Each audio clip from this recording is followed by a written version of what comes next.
les amis, comment ça va aujourd'hui? Aujourd'hui on ira faire un exercice ultra méga déjà vu, c'est comment apprendre à faire les grands écarts. Alors, j'ai passé un peu plus de temps, pas parce que je suis chiante, mais parce que vraiment je veux mettre de l'attention sur un exercice que c'est simplement ouvrir les jambes et descendre avec la poitrine, le buste au sol. C'est un exercice qu'on fait tous les temps. Il y a 1200 versions, mais on ne fait jamais attention en vrai à l'alignement entre les malléoles, les genoux et l'hanche. Et on fait plein de petites erreurs qu'en fait, ils n'amènent pas. Donc voilà, je prendrai un peu de temps pour ça. Et c'est un exercice pas que pour les danseurs. C'est pas grave l'ouverture des jambes, c'est juste vraiment pour comprendre pourquoi on fait cet exercice ici et comment il faut le faire. Alors pour s'échauffer un peu, on va simplement faire un papillon pour un moment. On pense toujours à notre verticalité. La première chose à faire est, ok, on s'est mis à faire des exercices verticalité et commence à respirer. Voilà. Après avoir fait ça pour on va dire 1 minute, on peut aussi inspirer, presse, expirer, lâche. Inspire, expire. Et on continue comme ça pour 1 minute. On va ouvrir les jambes. Donc, on ouvre les jambes. Largeur, comme vous le sentez. Donc, la position. Je suis assise parfaitement sur mes ischions. Je suis ni trop en avant, je me mets là, ni trop en arrière. Et mon dos, il est complètement vertical. J'ai mon sacrum ici et mon sommet du crâne, ils vont direct au sol, plafond. Ok? Donc, je suis là. Je ne suis pas encadrée, j'exagère. Je suis soutenue, je gaine bien mes abdos. Dès là, simplement, je peux plier une jambe et je relâche. Inspire et pousse avec les talons. Inspire, talon. Et je répète ça. 4 fois à droite, 4 fois à gauche. Après ça, j'inspire. J'étire mes bras en haut. Attention, les épaules sont en bas, pas aux oreilles. En bas. Inspire. Expire.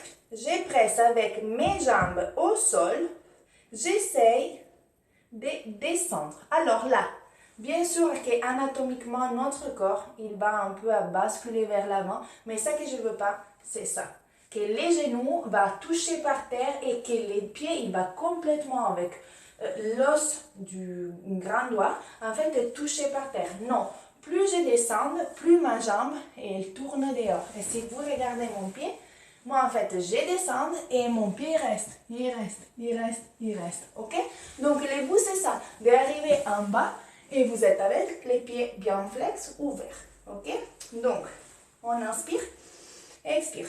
1, 2, 3, 4, reste 5. Et je reviens. Chaque fois, je descends un peu plus. 1, 2, 3, 4, 5. Et je reviens. 3e fois. Et 4e fois. Et puis, on relâche. Après cet exercice, on va en faire un autre. Et c'est ça, c'est comme un papillon. Mais voilà, à côté du mur. Alors, l'idée, c'est de pousser avec les bassins vers les murs. Et descendre petit à petit. On descend, on descend, on descend, on descend, on reste. C'est pas nécessaire de toucher complètement le sol, mais de plutôt pousser. On pousse, on pousse, on pousse, on pousse et on reste. 5 minutes. Vous pouvez mettre des coussins sur les 2 genoux pour éviter de vous faire mal. Et le 3e exercice, en général, moi, je m'amuse parce que j'ai lu des livres ici pour pas penser à la douleur, au mal, etc. Je reste en grand écart. J'ai cette partie, elle est bien collée au sol. Ici, il ne passe pas, maman, parce que mes fesses sont complètement collées au sol. Et aussi pareil, je laisse ma caméra naturelle et je reste. Je ferme les yeux, je laisse vraiment que mes hanches il se détend et parfois ça peut arriver que boum, ça tombe. Moi maintenant je l'ai fait exprès, mais boum, ça relâche encore plus. Laissez faire au corps, ok? Voilà, pour aujourd'hui c'est tout. J'ai fait une vidéo un peu plus longue, Mouah. Désolée pour avoir trop parlé, mais voilà, il y a des petits trucs à faire et vous pouvez voir comment vous meilleurez encore plus vite. Ciao!